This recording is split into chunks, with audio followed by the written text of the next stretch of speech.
If you think alcohol is the real problem in a relationship, you're already in the danger zone. This is what happens when someone only loves you while they're sober, and when your body starts bracing for impact before you can explain why. It wasn't always like this. I need to say that first, because that's how I stayed. We weren't some obviously broken couple from day one. We met in Minneapolis in the most ordinary way through mutual friends at a backyard cookout. And for a while, our life felt steady. Not perfect, but warm. We argued sometimes sheer, but we got along. We split groceries, we laughed at the same dumb shows. We had Sunday mornings where we'd stay in bed too long and talk about nothing.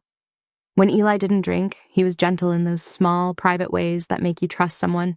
He'd warm up my car in winter. He'd rub my shoulders when I came home tense.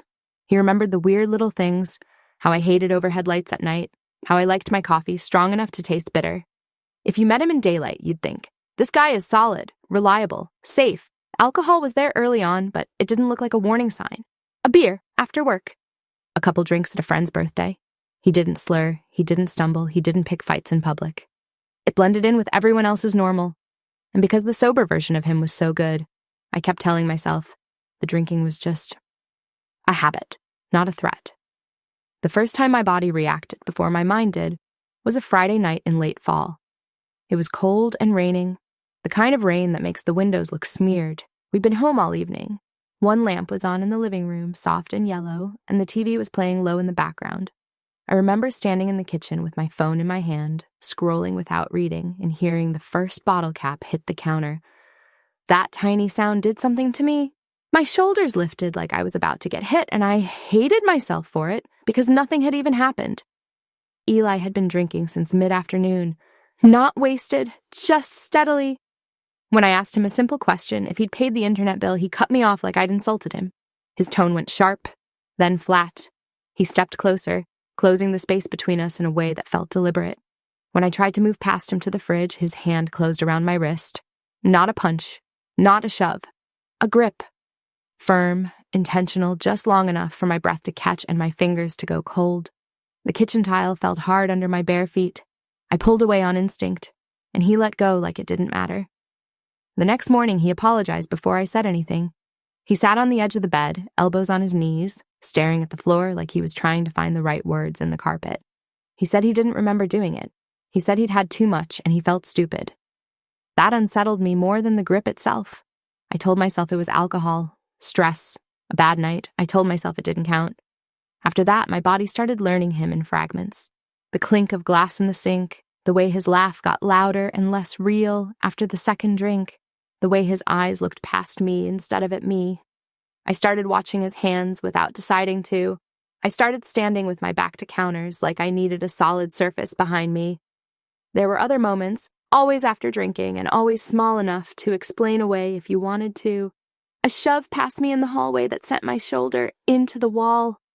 I didn't mean to. You were in the way. His palm pressing flat against my chest when I tried to step around him. Relax, I'm just messing with you. Once, when I said I wanted to go for a walk to clear my head, he blocked the front door with his body, his forearm braced against the frame, like it was a joke. But my stomach dropped so fast it made me nauseous, like my body knew it wasn't a joke at all. The thing that made it confusing was what happened the next day. Morning Eli was quiet, gentle, the man who brought me water when I had a headache, the man who asked if I slept okay, the man who kissed my forehead and went to work like nothing existed between us. My brain kept reaching for that version and trying to build a whole relationship out of him. And because I wasn't seeing bruises, because I wasn't limping, because nothing looked serious, I didn't call it what it was. I just started adapting. I got good at little survival habits. I kept my phone charged. I stopped wearing earrings around the house because I had this irrational fear they'd get caught on something. I learned to pour my own drink of water before he opened another beer so I wouldn't have to walk past him later. I sat instead of stood when his voice changed, because standing suddenly felt too heavy, like my legs wouldn't hold. The first visible bruise happened on a night that started normal. We'd ordered takeout. The kitchen smelled like garlic and fried onions. Eli was in a decent mood, almost playful, until he wasn't. He'd been drinking, more than he admitted, and when I laughed at something on my phone, he took it personally. He said I was laughing at him. His face tightened like a door closing. I tried to step away and he grabbed my upper arm to pull me back. Not a punch, not a slap, just a hand closing hard enough to hurt. Pain shot through my skin, hot and immediate. I remember staring at the edge of the countertop, the speckled pattern, because looking at his face felt dangerous. He let go after a second, like he realized what he'd done. In the bathroom mirror later, under the bright overhead light, I saw the mark rising, pink, then purple. I pressed my fingers into it, and the pain pulsed back, steady and real. I put on a hoodie the next day, even though it wasn't cold. I told myself I'd bumped into something. That was the beginning of the math I started doing in my head.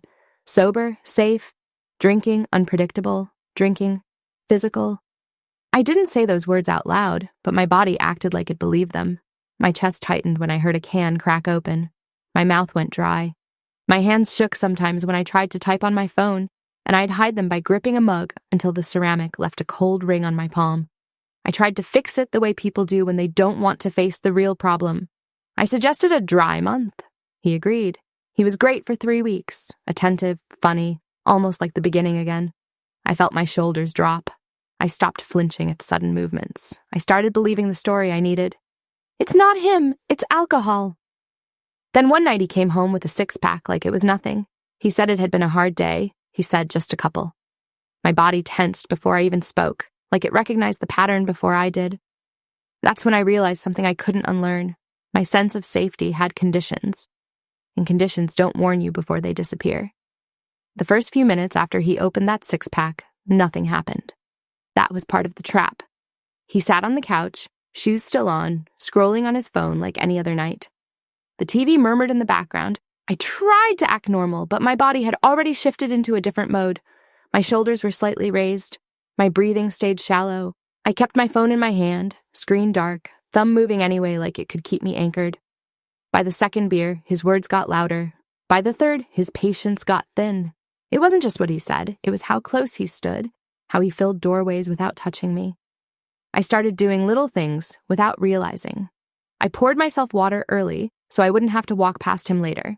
I checked that my keys were in my bag.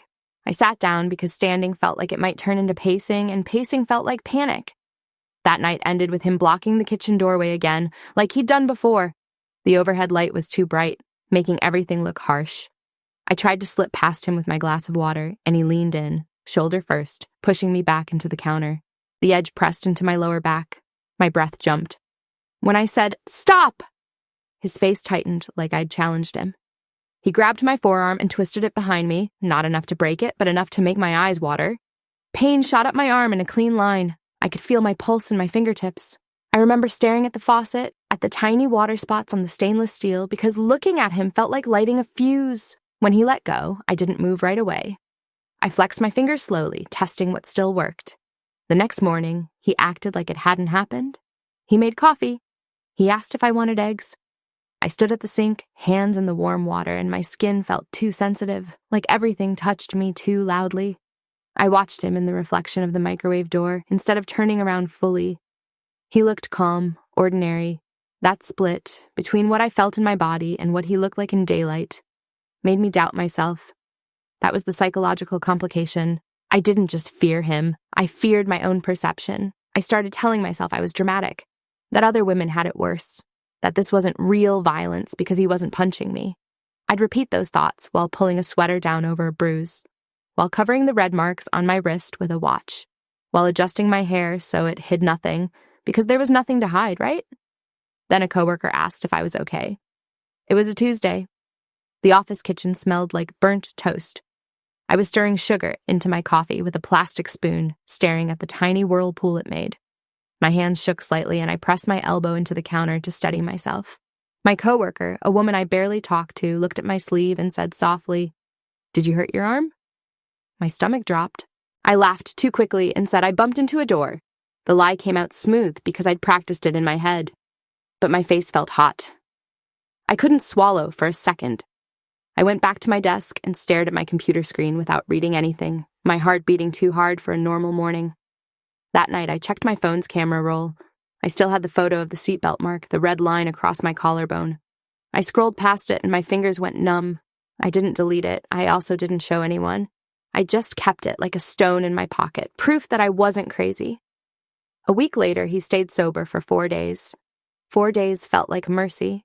I let myself breathe again. I slept deeper. I stopped listening for every sound. On the 5th day, he came home with a bottle instead of a 6-pack, like he was upgrading the problem. He was already irritated before he even drank.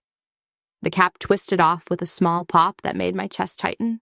He poured himself a glass and watched me like he wanted a reaction. I tried to keep my voice even. I said we'd talked about this. His smile flickered, thin and sharp. He told me I was controlling. He told me I was the reason he drank. My mouth went dry. I felt my tongue stick to the roof of my mouth.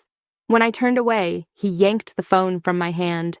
The sudden empty space in my palm made me feel off balance. I reached for it, and he jerked it back, laughing like it was a game. My stomach rolled. I told him to give it back. His face went flat. He shoved me onto the couch. Not a huge shove, just enough. My back hit the cushions hard. The air left my lungs. My legs slid forward, and my heel scraped the coffee table. I could taste metal in my mouth from biting my tongue.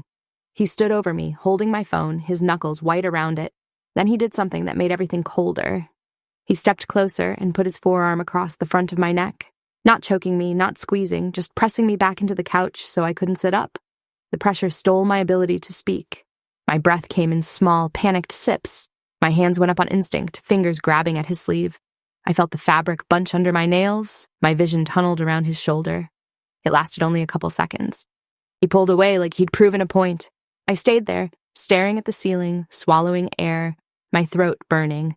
My hands shook so hard I had to tuck them under my thighs to stop them from flapping uselessly. He tossed my phone onto the cushion beside me. The screen was spiderwebbed. I don't know if it cracked when he grabbed it or when it hit something. I just remember the web of lines like a frozen impact. After he went to bed, I sat in the kitchen with a glass of water I couldn't drink. The faucet dripped. The clock on the stove blinked the wrong time because we'd never fixed it. My throat hurt when I swallowed. I touched the front of my neck with 2 fingers and felt tenderness already starting. In the bathroom mirror, under the bright light, I saw faint redness. Nothing dramatic, just enough to make my stomach turn. I took another photo. This time I made a folder. I named it something boring, like receipts, because calling it what it was felt too real. My hands were steady while I did it, which scared me. I'd become practiced. I also started preparing without admitting it. I hid a spare key in my coat pocket. I kept cash in the side compartment of my bag. I put my passport and birth certificate into a folder and slid it behind old sweaters in the closet. I told myself it was just being organized. My body knew it was planning an escape. The next incident happened somewhere I never expected it to happen. In public, but still private. We were leaving a small neighborhood bar on a Saturday night. Not crowded, not loud, just enough people that you could pretend things were normal. Eli had been drinking with friends, smiling too big, touching my waist like we were fine. In the parking lot, the cold air hit my face and I felt relief, like maybe the night was over. In the stairwell of our apartment building, the smell of beer and cigarette smoke clung to his jacket. The motion sensor light clicked on, harsh and white. I was one step ahead of him when he accused me of looking at someone. I didn't even understand what he meant. I turned to answer, and he grabbed the strap of my bag and yanked me backward. My shoulder jerked. The strap bit into my collarbone. I stumbled and caught myself on the railing, the metal cold under my palm. He pinned me against the stairwell wall with his forearm across my chest. My back hit the painted concrete. The impact rattled my teeth. I could smell alcohol on his breath, sour and close. My chest felt compressed, like my lungs didn't have room to expand. I stared at the exit sign glowing above the door and thought, stupidly, about how bright it was. Then footsteps echoed below us. Someone coming up the stairs. Eli released me fast, like he could turn it off. My legs wobbled. I gripped the railing so hard my fingers went numb. The neighbor nodded at us, smiling politely, and kept walking like nothing was wrong. That was the moment I realized how easy it was for him to hide it. How easy it was for me to disappear inside my own life. The next morning, my collarbone was sore where the strap had cut into it. There was a faint bruise on my chest that looked like a shadow. I covered it with a sweater and went grocery shopping with him like we were a normal couple. I pushed the cart with both hands because one hand alone felt unsteady. Inside my head, the moral dilemma started taking shape. If I told someone, it would become real. If it became real, I would have to act. If I acted, I would lose the life I'd built. our home, the routines, the version of him I still wanted to believe in. And if I didn't act, my body would keep paying. That's what broke me first. Not fear, but the calculation. Because I could see the next steps like a map. Drink, shift, hands, pressure, apology, morning, repeat. And one night, it would go further than bruises. I didn't leave right after that. I didn't wake up brave. I woke up tired in a way sleep didn't touch. My body felt older than it should have. Heavy, like I was carrying something dense in my chest that never set down. I moved through the apartment slowly, careful not to make noise, careful not to draw attention. Even when he was sober, my muscles stayed tense, like they didn't trust the quiet. I started noticing how much space fear took up. I checked where he was before walking into a room. I stood near doorways without thinking about it. I memorized which floorboards creaked. I slept on the edge of the bed so I could get up without climbing over him. When I showered, I watched the bathroom door through the glass like it might open on its own. My body kept a ledger my mind tried to ignore. The sore wrist that ached when I turned a doorknob. The tenderness across my collarbone when I put on a bra. The way my throat still felt tight days after he'd pressed his arm there, like it remembered before I did. At work, I lost track of conversations. I stared at my hands in meetings, flexing my fingers, making sure they still felt like mine. He noticed the distance. He always did. On sober days, he tried to pull me back in. He cooked dinner. He apologized again. He told me he'd cut back. He told me I was everything to him. I listened, nodding, feeling my chest ache with the weight of it. Because part of me still wanted to believe that version of him was the real one. That if I could just keep him there, everything would be fine. But my body didn't respond anymore. When he reached for me unexpectedly, I flinched. When he raised his voice even slightly, my heart jumped. I started sitting down when conversations got tense because standing felt unsafe, like my legs might give out if things turned. The final incident didn't look dramatic from the outside. It happened on a quiet Sunday afternoon. The light coming through the windows was soft. The apartment smelled like laundry detergent. He'd been drinking slowly all day, not enough to seem alarming if you weren't watching closely. I was folding clothes on the couch, pairing socks, focusing on small, manageable tasks. He started talking about money, about how I didn't appreciate him, about how everything was on his shoulders. His voice tightened. I kept folding, my fingers working on autopilot because stopping felt dangerous. When I stood up to put the laundry away, he stepped into my path. I tried to move around him. He caught my arm and pulled me back, harder than he had in days. I lost my balance and hit the arm of the couch with my hip. Pain flared, sharp and hot. I sucked in air through my teeth. He didn't hit me. He didn't need to. He pushed me back down and stood over me, his shadow blocking the light. His hand hovered near my shoulder like a threat that didn't need to land. My chest felt tight, my breath shallow and fast. I stared at the pile of folded clothes on the cushion beside me, the neat stacks already coming undone. In that moment, something shifted completely. Not fear, clarity. I saw it all at once, like a picture snapping into focus, the pattern, the escalation, the way my world had shrunk around his drinking, the way my body reacted faster every time. I understood, with a certainty that settled deep in my bones, that if I stayed, the violence wouldn't stop. It would only change shape. It would only get closer to something I might not walk away from. I stopped trying to explain. I stopped arguing. I waited. That night, after he passed out, I moved through the apartment quietly. I packed the bag I'd already half prepared without admitting it to myself. Clothes, documents, cash, phone charger. I stood in the hallway for a long moment, listening to his breathing, my heart beating loud in my ears. When I opened the front door, it creaked. My entire body froze. I waited, barely breathing. He didn't stir. Outside, the air felt cold and sharp against my skin.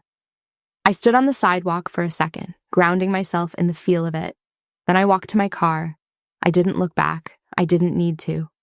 The weeks after were disorienting. I slept on a friend's couch. I woke up at every sound. I kept my phone face down, afraid of seeing his name. My body stayed tense even in rooms where nothing bad could happen, like it didn't believe safety was real yet. Slowly, that tension began to ease. I noticed the first time my shoulders dropped on their own. The first time I slept through the night. The first time I laughed without immediately checking the room. I learned what calm felt like again. Not as relief, but as absence. The absence of bracing, the absence of fear. I don't separate him from the alcohol anymore. Violence that only happens when someone drinks is still violence. It just comes with an excuse that makes it harder to leave. Leaving didn't fix everything. I still carry memories in my body, I still flinch sometimes, but the harm stopped. And that changed everything. I learned something simple and painful at the same time. Love doesn't make your body prepare for impact, and you don't have to wait for it to get worse to justify leaving.